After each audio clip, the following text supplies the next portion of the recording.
Even heroes have heroes. John Lennon and Freddie Mercury never crossed paths, but Mercury had a lot to say about the Beatles singer. Queen opened many doors for Freddie Mercury and introduced him to many people, but he was never able to manage a meeting with one of his biggest heroes. Asked in 1984 what historical figure, living or dead, he would most like to meet, Mercury's reply was straightforward.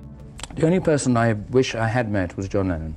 And he had many musical idols, ranging from Elvis Presley to Ella Fitzgerald, with the likes of Luciano Pavarotti thrown in for good measure. But Lennon always loomed large for Mercury. It was a sentiment he expressed more than once in public. Mercury said that even in the early days of the Beatles, he had an ear and a preference for Lennon's work. Lennon was such a larger-than-life figure to the Queen frontman that he resisted any comparison with him. For Mercury, Lennon was on another level. In his memoir, Freddie Mercury, A Life in His Own Words, he wrote, "It's not a matter of having less talent, just that some people are capable of doing certain things better than anybody else, and I feel that I'm not equipped to do the things that Lennon did." He went so far as to say that he didn't think anyone should attempt to imitate or follow Lennon, as it would be an impossible task. Some musical artists relish being able to cover the work of their idols. Others find it daunting. Mercury seemed to be in the latter camp, at least when it came to singing anything done by Lennon. He wrote in his memoir, "To be honest, I would never like to put myself on a par with John Lennon at all. I don't think anybody should, because John Lennon was unique,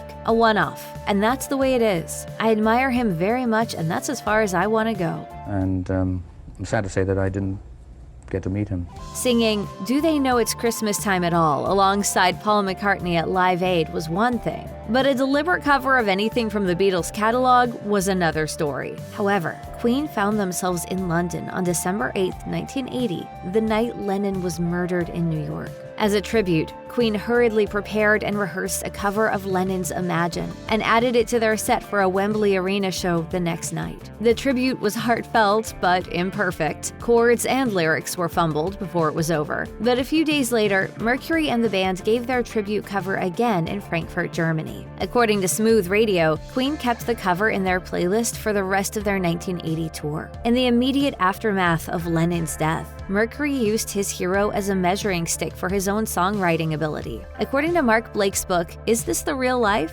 The Untold Story of Queen, Mercury's self-assessment was, "I don't believe that I have a talent to write deep messages. John Lennon can do that, but I can't." He gave that self-critique shortly after Lennon's murder, but he may have changed his mind by 1982, or at least felt willing to try reaching further. That was the year that Queen put out the album Hot Space, an eclectic and experimental release that leaned heavily into funk. Contemporary and retrospective reviews have rarely been kind to it, but Life is Real, Mercury's tribute to his slain idol, did receive some positive notice. Mercury took the unusual step of coming in with the lyrics fully formed before collaborating with the rest of Queen on the music. The primary motive was less a direct comment on Lennon's work than Mercury coming to terms with the fact that Lennon was gone for good. Since Mercury's own untimely death, live performances of the song by Queen have been repurposed into a tribute to him, with photos of Mercury played behind the band.